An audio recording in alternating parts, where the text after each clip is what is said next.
Welcome to the InnoGuide Podcast, where we share the works of authors and mentors to guide innovation. In this episode number 31, we're sharing part 2 of Superagency, What Could Possibly Go Right with Our AI Future by Reid Hoffman and Greg Beato.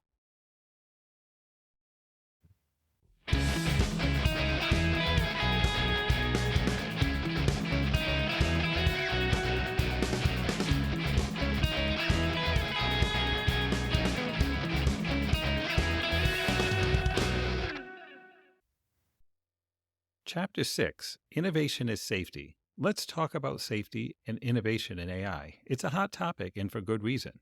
As AI becomes more powerful and capable, ensuring its safety and aligning it with human values is critical. But safety doesn't just come from slowing down or regulating AI into submission. In fact, innovation itself is one of the most powerful abilities we have for making AI safer. Let me explain. The Gloomer's approach, precautionary principle. When we talk about AI safety, they often lean on what's called the precautionary principle. This is the idea that new technologies are guilty until proven innocent. In other words, we shouldn't move forward with innovation until we're absolutely sure it won't cause harm. It's a better safe than sorry approach, and it's been used in areas like environmental policy and public health. For example, Europe's strict regulations on genetically modified organisms, GMOs, and chemicals like BPA are rooted in this principle, even though definitive evidence of harm hasn't always been established. In the context of AI, the precautionary principle has led to calls for heavy regulation. Some lawmakers suggested treating AI like nuclear power or pharmaceuticals, requiring licenses and strict oversight before new models can be released. Others, like the Future of Life Institute, have gone even further, calling for a total pause on AI development until we can ensure it's safe beyond a reasonable doubt. But here's the problem. This approach assumes we can predict and prevent every possible risk before it happens. And in a fast-moving, highly interconnected world, that's just not realistic. The innovator's approach, permissionless innovation. On the other side of the debate, we have permissionless innovation. This is the idea that we should give innovators the freedom to experiment, iterate, and adapt without waiting for regulators to give the green light. It's not about ignoring risks. It's about learning from real-world use and improving as we go. Think of it as move fast and fix things. Permissionless innovation has a long history of success. In the 1990s, it helped turn the Internet into the dynamic interactive space we know today. Policies like Section 230 of the Communications Decency Act, which protects online platforms from liability for user-generated content, created the conditions for platforms like YouTube, Facebook, and WordPress to thrive. Without it, the Internet might have been a much more limited broadcast-only medium. The same principle applies to AI. By allowing developers to release models like ChatGPT into the world, we're not just creating cool new abilities, we're also learning how people use them, what problems arise, and how to make them better. This iterative process is what drives progress, and it's why innovation is often the best form of regulation. What about the case of automobiles? To understand why innovation is such a powerful safety mechanism, let's look at the history of cars. In the early 1900s, cars were a revolutionary but risky technology. They were fast, dangerous, and often unreliable. But instead of banning them outright or strict regulations from the start, society took an iterative approach. Automakers kept improving their designs, adding features like electric starters, which replaced the dangerous hand cranks that often broke drivers' wrists, and better brakes. At the same time, cities introduced speed limits, traffic lights, and other rules to manage the risks. The combination of innovation and regulation didn't just make cars safer, it also made them more accessible and transformative.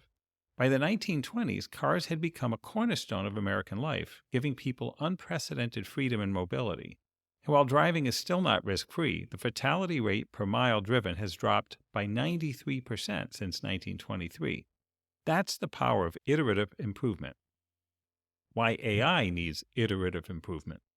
AI is following a similar trajectory. Like cars in the early 20th century, AI is a powerful but imperfect technology. It can make mistakes, generate harmful outputs, or be misused.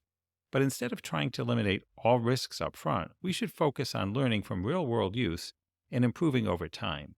This is what OpenAI calls iterative deployment. By releasing AI models gradually and monitoring how they're used, developers can identify issues, gather feedback, and make adjustments. For example, when OpenAI released ChatGPT, it wasn't perfect, but millions of people started using it, providing valuable data on what worked, what didn't, and what needed to be fixed. This feedback loop has already led to significant improvements in newer models like GPT-4. And because these models are being used in diverse, real-world contexts, we're learning much more about their strengths and weaknesses than we ever could in a lab.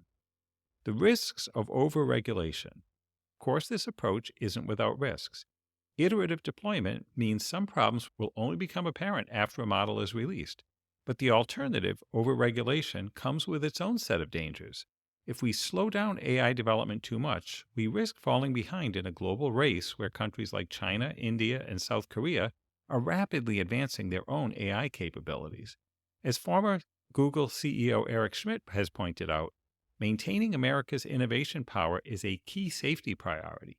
By staying at the forefront of AI development, we can ensure that these technologies are aligned with democratic values and used to advance global well-being.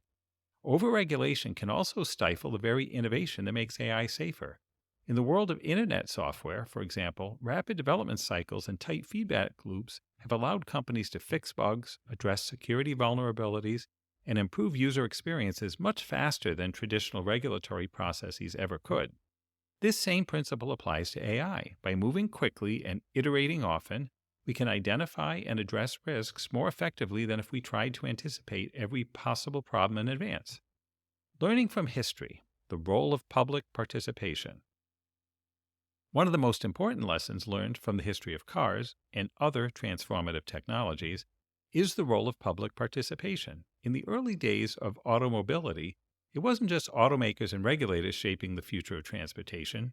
Ordinary people played a huge role, whether it was through feedback, advocacy, or even grassroots innovation. For example, William Phelps Eno, a private citizen, developed the first set of traffic rules for New York City, which became the foundation for modern traffic management. The same dynamic is playing out with AI. By making these technologies widely available, we're giving people the opportunity to shape their development. Users are discovering new applications, identifying issues, and helping developers understand what works and what doesn't. This kind of decentralized, hands-on testing is invaluable for building trust and ensuring that AI aligns with the needs and values of society. The road ahead, balancing risks and rewards. So where does this leave us? AI, like any powerful technology, comes with risks, but also offers incredible opportunities to amplify human agency, solve global challenges, and improve lives. The key is to strike the right balance between innovation and regulation. Instead of trying to eliminate all risks up front, we should focus on managing and reducing them through iterative deployment and continuous improvement. Think of it this way. If we had taken a purely precautionary approach to cars in the early 1900s, we might have avoided some accidents, but we also would have missed out on the transformative benefits of automobility. Same is true for AI. By embracing innovation as an ability for safety, we can ensure that the technology reaches its full potential while minimizing its downsides. In the end, the question isn't whether AI is risk-free, it's whether the rewards outweigh the risks. And as history has shown us, the best way to answer that question is to keep moving forward, learning as we go. Chapter 7, Informational GPS. Let's talk about GPS. You know, that little ability on your phone that tells you where to go, how to get there, and what's nearby. It's so embedded in our lives now that it's hard to imagine a time when it didn't exist.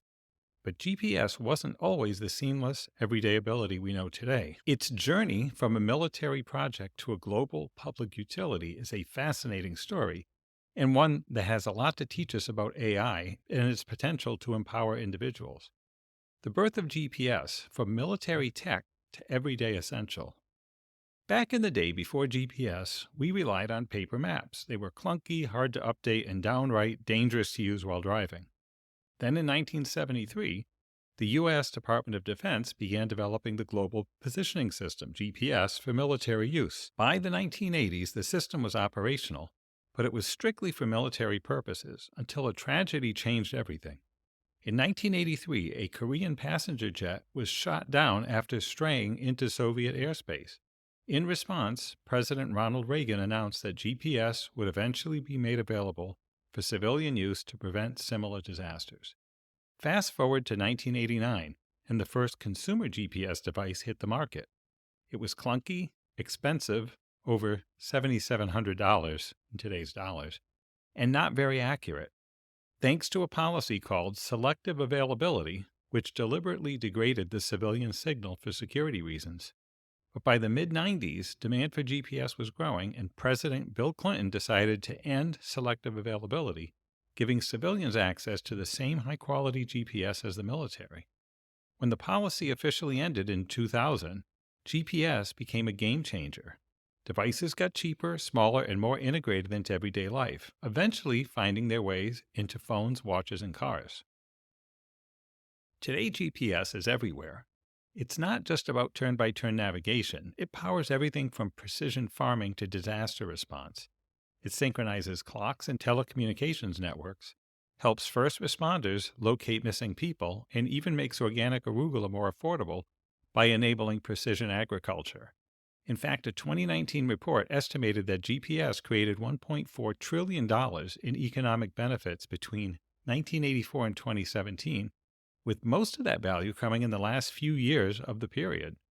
Not bad for a technology originally designed to drop 5 bombs in the same hole, as its chief architect, Colonel Bradford Parkinson, once put it. What GPS teaches us about AI is quite a lot. GPS is a perfect example of how government support for innovation combined with private sector entrepreneurship can create massive public benefits.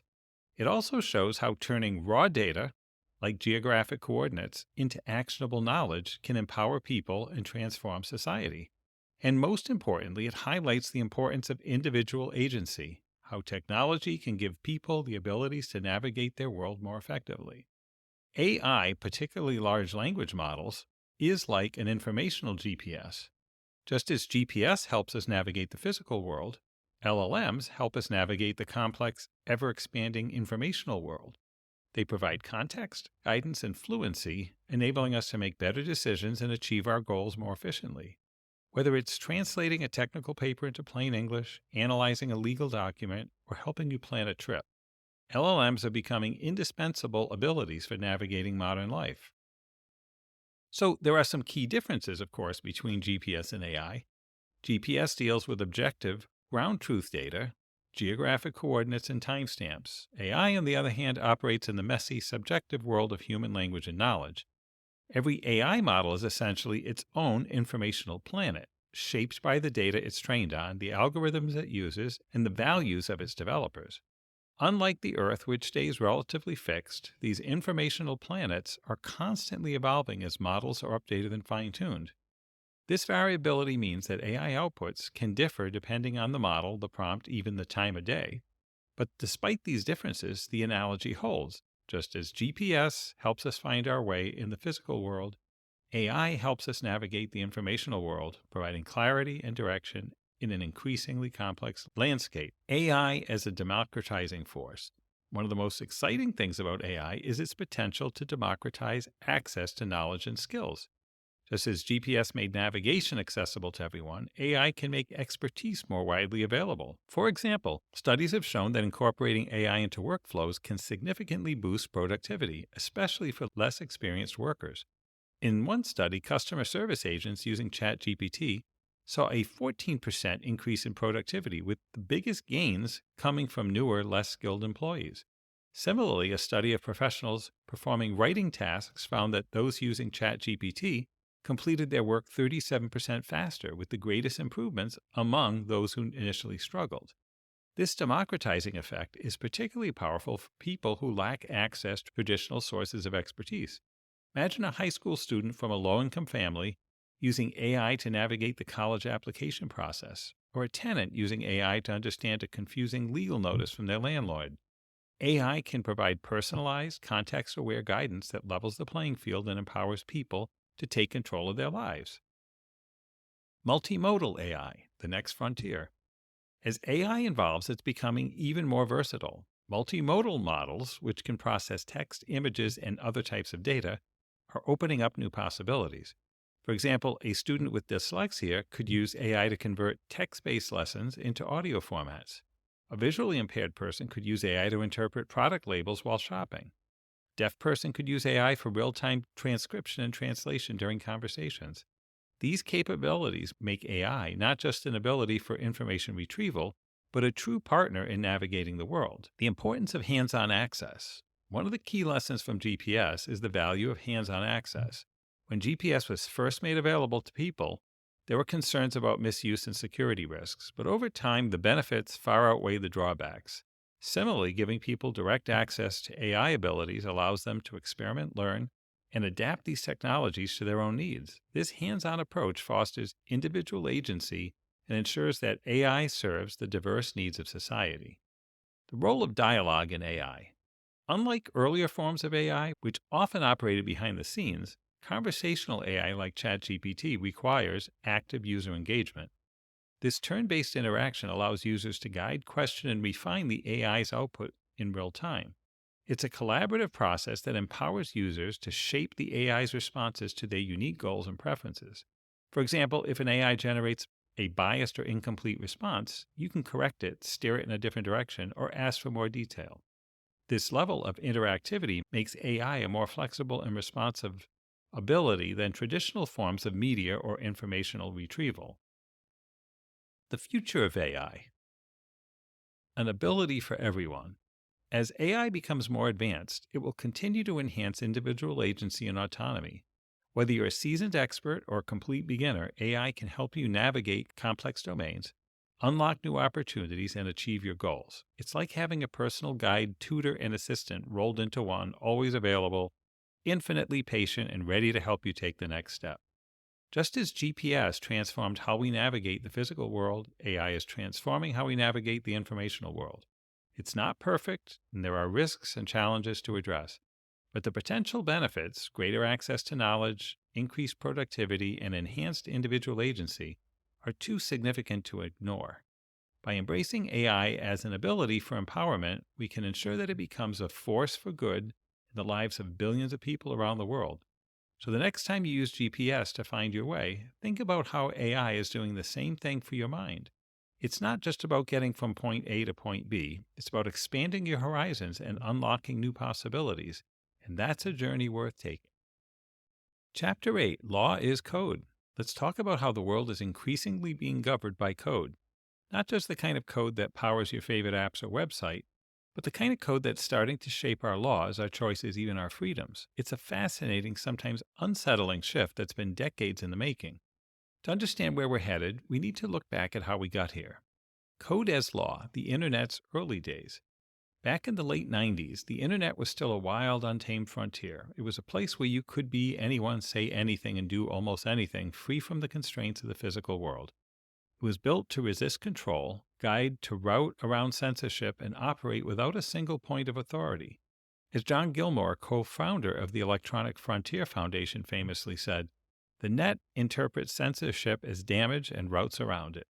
But even in those early days, some people saw the writing on the wall. Harvard law professor Lawrence Lessig, in his groundbreaking 1999 book, Code and Other Laws of Cyberspace, argued that the Internet wasn't as free as it seemed. He pointed out that the architecture of the Internet, its code, was already starting to regulate behavior in ways that were just as powerful as traditional laws. Code is law, he wrote, meaning that the rules embedded in software and systems could shape our online experiences just as much as government regulations or social norms. Lessig saw how the rise of online commerce was changing the Internet. To buy things online, you needed to provide personal information, credit card numbers, addresses, and more. This demand for authentication and data collection was creating a more centralized, controlled Internet. Tracking cookies, user IDs, and other abilities were being added to the Internet's architecture, making it easier to regulate and monitor users. In Lessig's view, this shift was a double-edged sword. On the one hand, it enabled amazing new abilities like reconnecting with old friends or taking online courses. On the other hand, it came at the cost of some of the Internet's original freedoms. The Internet today, code everywhere. Fast forward to today, and Lessig's insights feel more relevant than ever. The Internet is no longer a separate cyberspace you visit through a desktop computer. It's everywhere. It's embedded in our phones, cars, appliances, even our bodies. Code doesn't just regulate what we do online, it's starting to regulate what we do in the physical world too. Take the example of autonomous vehicles. Imagine it's 2027. You've just bought a new car equipped with a federally mandated driver alcohol detection system for safety, the ADSS. This system uses sensors to measure your blood alcohol level and won't let you start the car if you're over the legal limit. It's a great way to prevent drunk driving, but it also raises questions about personal freedom. What if the system makes a mistake? What if you're in an emergency and need to drive? And how do you feel about your car acting as a traffic cop? This is just one example of how code is becoming law in the physical world. From smart home systems that shut off your furnace if it's deemed unsafe, to workplace AIs that block distractions when you're behind on deadlines. We're seeing more and more scenarios where machines enforce rules automatically without human discretion. The rise of perfect control. One of the most profound implications of this shift is the potential for perfect control. Traditional laws require voluntary compliance. A no parking sign, for example, doesn't physically stop you from parking. It just warns you of the consequences. But with sensorized parking meters and automated enforcement, you could be fined the moment you break the rule without any human involvement. Similarly, autonomous vehicles could make speeding impossible by design. This kind of perfect control has its benefits. It can make systems more efficient, reduce corruption, and ensure consistent enforcement. But it also eliminates the flexibility and discretion that are often essential to justice. As Lessig warned, architectures emerge that displace a liberty that had been sustained simply by the inefficiency of doing anything different. Smart contracts and blockchain, a new kind of law. One area where code as law is already thriving is in blockchain-based smart contracts. These are self-executing agreements written in code and stored on decentralized networks. For example, a social media agency might use a smart contract to manage its relationship with a client. The contract could automatically release payment when the agency meets its performance goals, or issue a refund if it doesn't. Because the terms are encoded and tamper-proof, neither party can unilaterally change the agreement. Smart contracts offer transparency and fairness, but they also lack the human touch. There's no room for negotiation, forgiveness, or moral reasoning. They're rigid by design, which can be both a strength and a weakness. Adding AI to the mix. Now imagine combining smart contracts with AI. Machine learning algorithms could make these contracts more dynamic and adaptive, adjusting terms based on real-time data.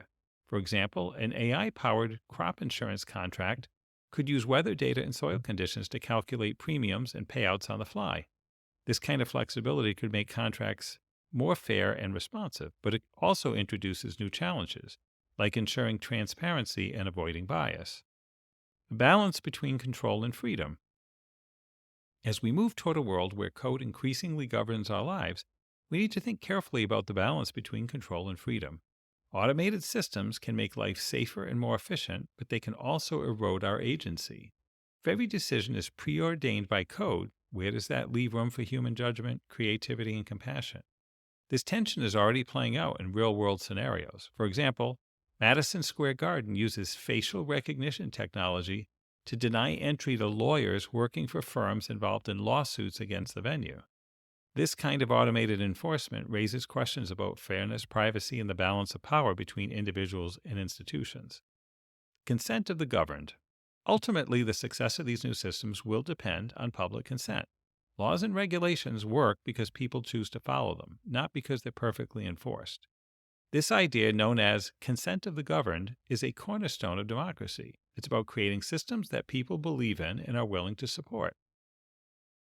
As AI and code-based systems become more pervasive, we'll need to assure they align with our values and priorities. This means involving citizens in the design and governance of these systems, just as we do with traditional laws. It also means embracing iterative deployment and permissionless innovation so we can learn from real-world use and make improvements over time. A new social contract. In the end, integrating AI and code into society isn't just a technical challenge, it's a social one. It's about drafting a new kind of social contract that balances the benefits of automation with the need for human agency and accountability. This won't be easy and it won't happen overnight. But if we approach it thoughtfully, we can create systems that enhance our lives while preserving the freedoms and values we hold dear. So as we navigate this new era of law as code, let's remember that the ultimate goal isn't just efficiency or control, it's creating a world where technology serves humanity, not the other way around. Chapter 9. Networked Autonomy. Let's talk about freedom, technology, and how they're constantly reshaping each other. If you're worried about a future where your car refuses to start because you've had one too many drinks, don't worry. It's just a pit stop on the road to fully autonomous vehicles.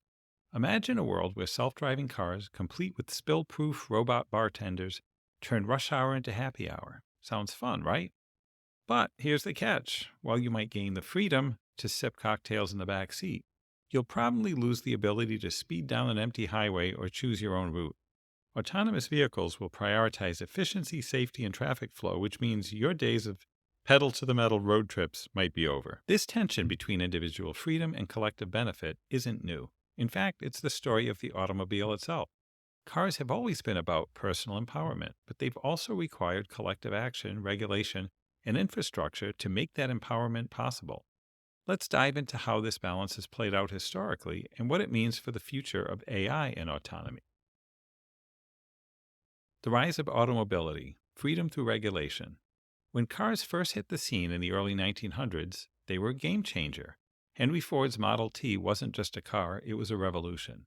By making cars affordable for the masses, Ford created the network effect. Every new car on the road made the case for better roads, and every new road made cars more valuable. In 1900, there were only 8,000 cars in the U.S., but by 1920, there were over 8 million, and by 1950, that had skyrocketed to 40 million. This rapid growth created a national consensus. The benefit of cars far outweighed the risks, cultural changes, and infrastructure investments they required. But cars didn't just scale because of innovation. They scaled because of regulation. Driver's licenses, traffic lights, stop signs, and lane markings all made driving safer and easier. The Federal Aid Road Act of 1916 standardized road design, allowing cars to go faster and more confidently. Regulation didn't stifle freedom, it expanded it. By making driving safer and more accessible, it turned cars into a scalable form of individual autonomy. Freedom is relational, not absolute. We often think of freedom as something fixed and unchanging, like the Bill of Rights or the Star-Spangled Banner. But in reality, freedom is relational. It's shaped by the technologies and contexts of the time. For example, before CRISPR, there weren't many laws regulating gene engineering because the technology didn't exist. Similarly, the freedom to drive 150 miles an hour really isn't a freedom at all. It's a superhuman ability enabled by technology and one we've chosen to regulate for safety. To illustrate this, let's compare two road trips. In 2025, you could drive from Springfield, Illinois to Sacramento, California in about 28 hours. Sure, you'd have to follow speed limits, wear a seatbelt, and obey traffic laws, but you'd also have GPS, gas stations, and a network of highways to make the trip smooth and safe. If you rewind to 1846, when the Donner Party made a similar journey, they had no speed limits, no traffic lights, and no government surveillance. They were free to travel as they pleased, until they got stuck in Sierra Nevada, ran out of food, and resorted to cannibalism to survive. So who's freer? The modern driver with all their rules and regulations, or the pioneers who faced life-or-death risks at every turn?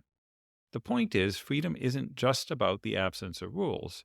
It's about creating conditions that allow people to thrive. The ability to drive cross-country in a day and a half with almost no planning is an extraordinary freedom made possible by technology, regulation, and shared infrastructure. The Interstate Highway System, a pre-moonshot, the IHS was a massive public works project that connected the entire country with 41,000 miles of highways. It made driving faster, safer, and more efficient, saving hundreds of thousands of lives and creating $742 billion in annual economic value. It also transformed the economy, allowing goods to move more easily and giving farmers and small business access to national markets. But the IHS wasn't without its challenges. In cities, highways often cut through established neighborhoods, displacing residents and creating long-term social and economic damage. These freeway revolts led to new policies that gave citizens more input into infrastructure projects. The lesson? Even when governments have the authority to act, public consent matters. Top-down planning without buy-in from the people it affects can lead to inequitable outcomes and resistance. AI and the new frontier of freedom. Just as cars reshaped our understanding of freedom, AI is doing the same. AI has the potential to free us from the limitations of our own brains, allowing us to tackle complex problems with unprecedented speed and scale. But it also raises new questions about regulation and autonomy. For example, should you need a license to access the highly capable AI models? Should governments require biometric data for online security? These are the kinds of trade-offs we'll need to navigate as AI becomes more integrated into our lives. And one area where AI has already shown its potential is public health. During the COVID-19 pandemic, South Korea used AI-powered contact tracing to flatten the curve without resorting to lockdowns. By analyzing GPS data, credit card transactions, and other information, public health officials were able to track the virus's spread and share that information with the public. This approach relied on transparency, public participation, and trust, key ingredients for any successful large-scale intervention. Networked autonomy, thriving together. As we integrate AI into society, we need to think about how it can empower individuals while also benefiting the collective. Philosopher John Stuart Mill argued that individual freedom isn't just an end in itself, it's a means to a thriving society. When people are empowered to reach their full potential, they contribute more to the common good. This idea of networked autonomy is especially relevant in the age of AI. Thriving individuals create thriving communities, and thriving communities in turn support individuals. Take that modern road trip from Springfield to Sacramento. It's not just the IHS that makes it possible. It's the gas stations, hotels, and emergency services along the way. It's the shared infrastructure and collective effort that turns a daunting journey into a routine drive. Similarly, AI has the potential to create new networks of support and opportunity, enabling us to solve problems and achieve goals that would have been impossible on our own. The road ahead. As we move into the age of AI, we'll face new challenges and opportunities. Just as the IHS unified a sprawling nation and created new possibilities for individuals and communities, AI has the potential to do the same on a global scale. But to realize this potential, we'll need to strike a balance between individual autonomy and collective benefit. We'll need to embrace regulation that expands freedom rather than restricting it. And we'll need to ensure that AI serves humanity, not the other way around. So as we navigate this new frontier, let's remember the lessons of the past. Freedom isn't about the absence of rules. It's about creating the conditions for people to thrive. And with the right balance of innovation, regulation, and shared purpose, we can build a future where both individuals and communities flourish. Chapter 10. The United States of AI America. Let's talk about the future of America in the age of AI. But first, let's take a step back and look at two very different historical examples. The Donner Party and the Luddites. These stories might seem worlds apart, but they both highlight how humans respond to change, whether it's the promise of a brighter future or the fear of losing control over their lives. And as we stand on the brink of an AI-driven revolution, these lessons feel more relevant than ever. The Donner Party, the spirit of exploration. The Donner Party, infamous for their tragic journey westward in 1846, might not seem like the poster children for the American dream. But this story is rooted in the same spirit of exploration, adaptation, and self-improvement that defines America. George and Jacob Donner were successful farmers in Illinois with stable lives and families. They didn't need to leave, but the promise of something better, a brighter future in California, drove them to take a risk. That's the American way, always looking forward, always striving for more. Now contrast that with the Luddites in early 19th century England. Faced with the rise of industrialization, they saw their way of life threatened by new technologies like the power loom. But their fight wasn't just about the machines, it was about the factory system and the loss of individual agency. Factories were seen as prisons, stripping workers of their autonomy and forcing them into exploitative conditions. So the Luddites fought back, destroying machines and burning down factories. The British government responded harshly, deploying soldiers and passing laws that made destroying machines punishable by death. The movement fizzled out, but the tension between technological progress and human agency remains a powerful lesson. What if the Luddites had won? Let's imagine an alternate history where the Luddites succeeded. Suppose England passed a law, the Jobs, Safety, and Human Dignity Act, that required new technologies to be proven safe and non-disruptive before they could be deployed. Factories shut down and the weavers returned to their homes, working on their own terms. Life became simpler, more traditional, and more sustainable. For a while, it seemed like a win. But as the rest of the world embraced industrialization, England fell behind. Other countries developed steam engines, railways, electricity, and countless other innovations that transformed societies. They created new jobs, new opportunities, and new ways of living. Meanwhile, England clung to its artisanal traditions, producing expensive, scratchy blankets while its economy stagnated. By the late 19th century, even the descendants of the Luddites were calling for change, but it was too late. England had missed the wave of progress.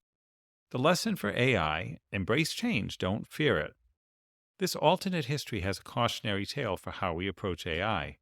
Like industrialization, AI has the potential to disrupt industries, change social structures, and challenge our sense of control. But history shows that technological progress, while disruptive, often leads to greater freedom, opportunity, and prosperity. The key is to embrace the change thoughtfully, balancing innovation with regulation to ensure that everyone benefits. The global AI race: winners and losers. AI isn't just about individual empowerment, it's also about national competitiveness.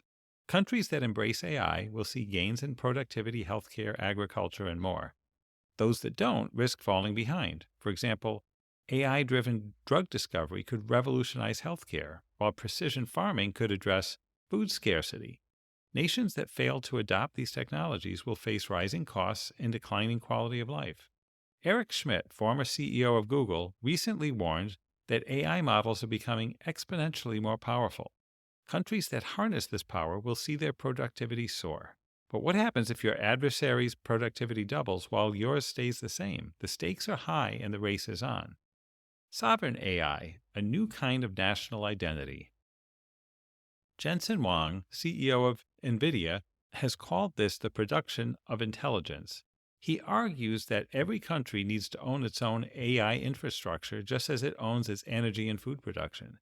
AI isn't just about technology, it's about culture, values, and identity. Countries like Singapore and France are already investing in sovereign AI to ensure their systems reflect the unique cultures and norms. For example, France is building AI models in French to avoid relying on English-biased systems.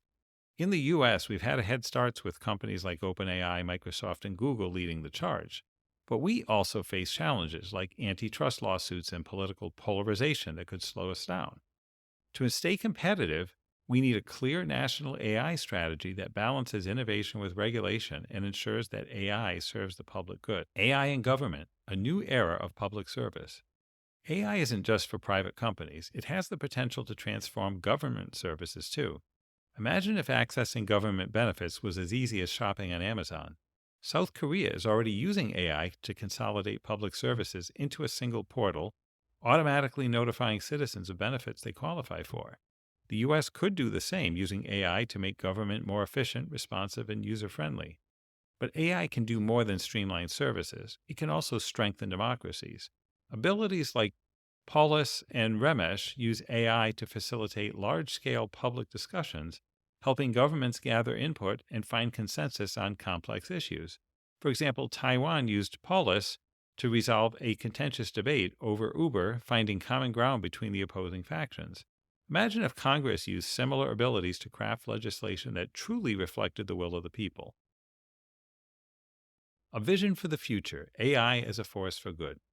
The potential for AI goes far beyond efficiency and convenience. It can empower individuals, strengthen communities, and address some of the world's biggest challenges.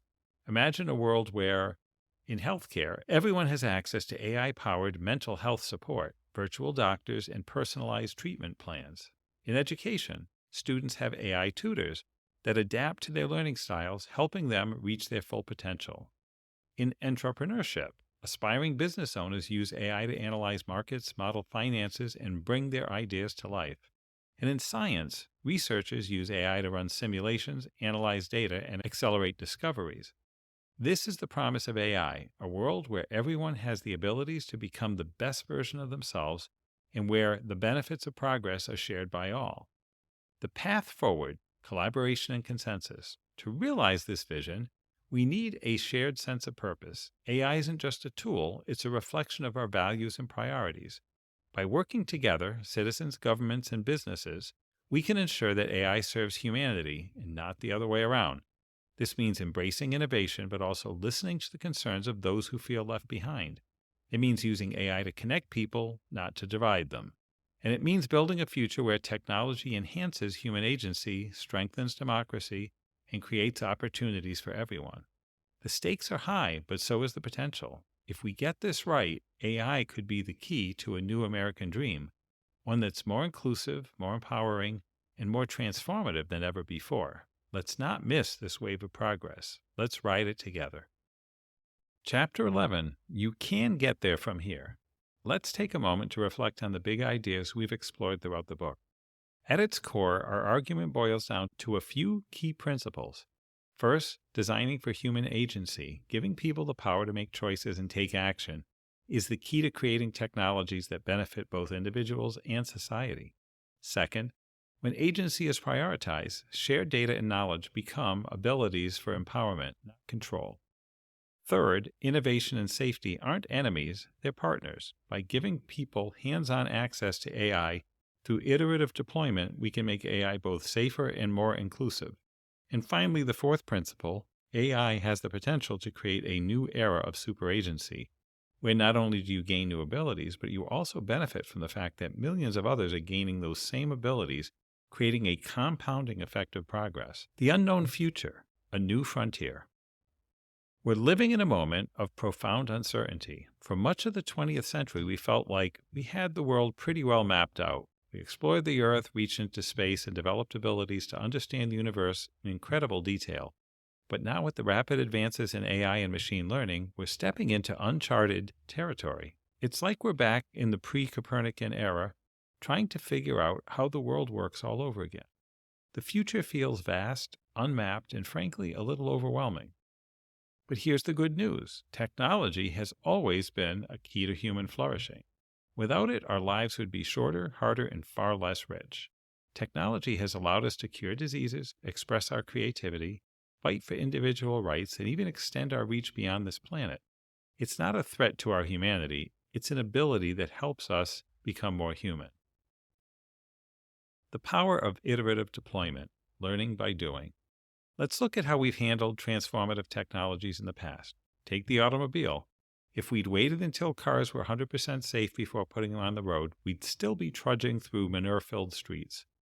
Or consider smartphones. If we'd only focused on their potential downsides, like tracking your every move, distracting you endlessly, or making you too reachable, we might never have deployed them.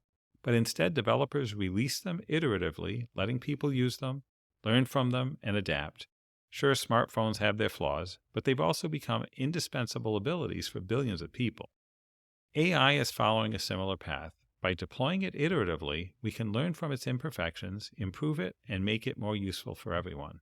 This process isn't perfect, and there will be challenges, bad actors, missteps, and unintended consequences. But progress requires experimentation, adaptation, and a willingness to learn as we go. AI's unique potential, a strategic asset. Here's what makes AI different from other existential risks like pandemics, climate change, or asteroid strikes. AI doesn't just pose risks, it also offers solutions. It has the potential to help us tackle these threats head-on. For example, AI could streamline logistics to reduce carbon emissions, accelerate medical research to fight pandemics, or even help us detect and deflect asteroids. In this way, AI isn't just a risk, it's a strategic asset that can be leveraged to address multiple challenges at once. Think of it like a portfolio of risks.